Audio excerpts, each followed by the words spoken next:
casamento abençoado e filhos que servem ao Senhor e se alegram em estar com você. Você vê isso? Então, olhando para esse texto, como eu falei, mantenha a sua Bíblia aberta, porque nós vamos mergulhar nele. O primeiro problema que nós temos aqui é a rotina. Diga comigo, rotina. Lucas 2,41 diz que todos os anos Jesus ia com seus pais a Jerusalém na festa da Páscoa. A família terrena de Jesus tinha uma tradição, um costume, uma rotina de todos os anos fazerem aquela mesma jornada, o mesmo passeio. Ora, a rotina em si mesmo não é algo ruim. A rotina de acordar cedo para trabalhar é uma bênção. A rotina de estudar, de ler a Bíblia, de orar todos os dias é muito boa.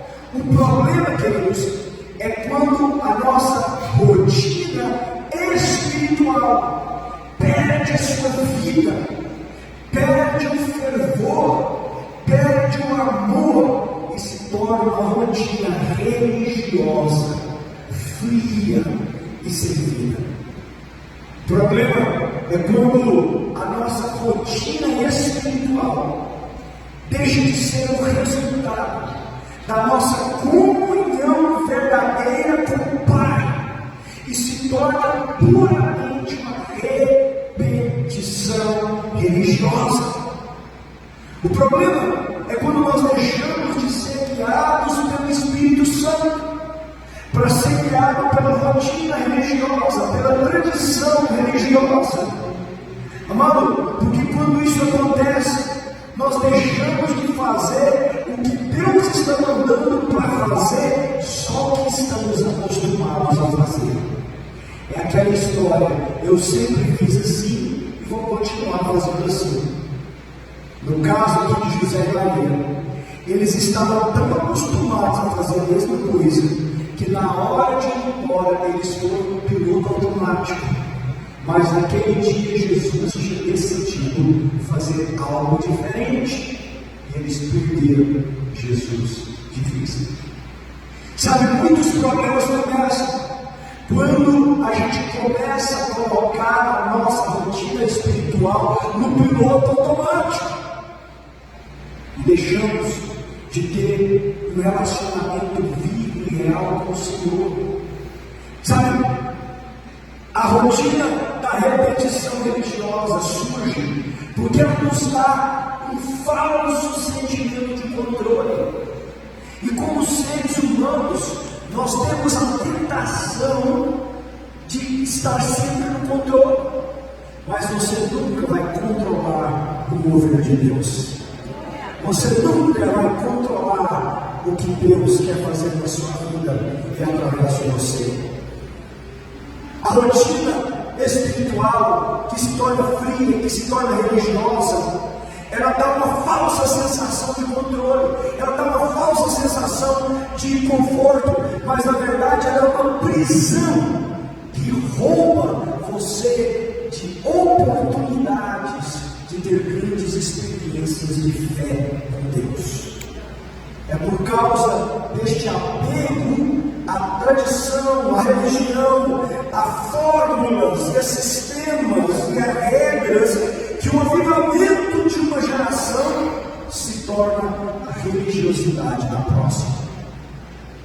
A religiosidade, queridos, a rotina, ela apaga avivamentos, ela estrangula ministérios frutíferos, ela é como uma morfina espiritual, porque ela anestesia a nossa consciência, dando a impressão de estar fazendo a obra de Deus, quando na verdade eu estou fazendo a minha própria vontade. A rotina religiosa é o que leva o povo a louvar a Deus com os lábios e ter o coração longe do Senhor, e é coisa que Deus abomina. Você sabia disso? Que tem culto que Deus abomina? Parece chocante, mas eu vou te mostrar na Bíblia. Livro do profeta Amós, capítulo 5, versos 21 e 24, a Bíblia diz: olha o que Deus você está falando, eu odeio, é Deus que está falando isso, eu odeio e desprezo as suas festas religiosas. Misericórdia.